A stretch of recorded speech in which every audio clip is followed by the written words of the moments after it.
According to Allnet, the United Right government has allegedly handed over control of about 14 billion zloty worth of artillery ammunition production for the military and, according to the German portal, to companies that allegedly have no experience in its production. After the publication of the German-funded portal, Donald Tusk wrote on the X platform, "Mateusz, the fact that you can do business on respirators, masks, visas, or generators, everyone knew for a long time. But that on ammunition too, and to the tune of 14 billion zloty? We didn't have to wait long for Mateusz Morawiecki's response. Mr. Donald, if you were in power then, you would be waiting for the delivery of German helmets, not building a Polish ammunition factory. The issue is the government's National Ammunition Reserve program, adopted at the end of March last year, which was aimed at expanding Polish production of large-caliber ammunition for Crab and K9 cannon howitzers and replenishing its reserves. This was about diversification of possible supplies of large-caliber ammunition, 155mm ammunition, 120mm ammunition for the needs of the Polish army, for the needs of our allies, for the needs of fighting Ukraine as well.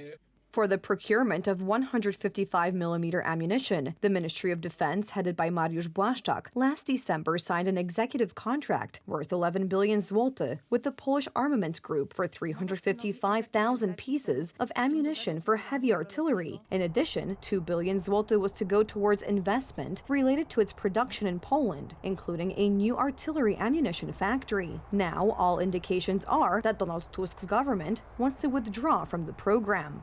This production capacity, which we intended to launch in Poland, has been stopped at the moment by purely political decisions. As you know, you can't fight a war without ammunition. As part of the National Ammunition Reserve, created by the Law and Justice government, a consortium called Polska Amunicja was to be established, in which the state-owned Industrial Development Agency was to hold 51%, with the remaining shares to be distributed to 3 private companies, including WBG, a company known for producing state-of-the-art battlefield management systems and drones, in which the state's treasury holds a 25% stake. The Polish state does not lose control. Having a majority stake of 51% allows it to control a strategic project. Secondly, those companies that are in this project are really the elite of Polish companies related to armaments. But, according to the German portal, the deal allegedly puts control of the munitions company in private hands, and the private companies participating in the consortium, according to Allnet, are disqualified by the fact that they have not yet produced munitions.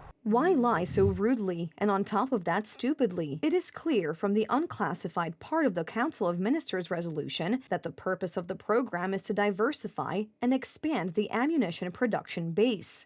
Perhaps there's more to the whole issue. In March, Brussels announced the results of a 513 million euros EU program to accelerate munitions production. Polish armaments companies received only about 2 million euros from it. German arms giant Rheinmetall, a private conglomerate, got the most.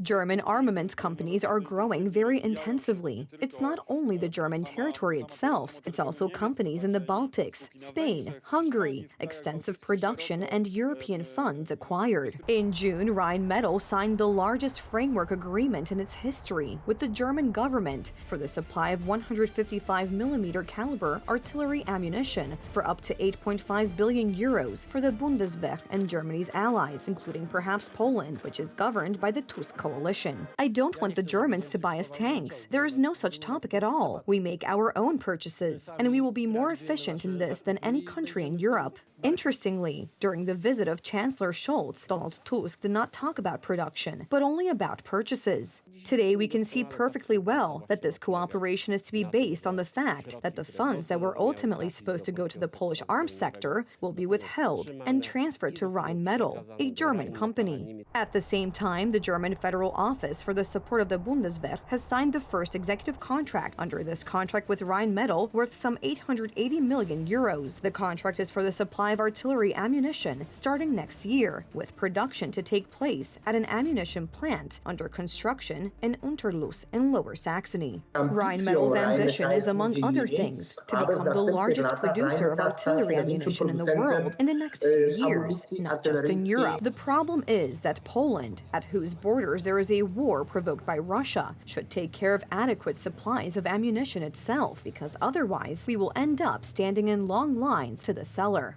Radosław Jankiewicz, TV Republika.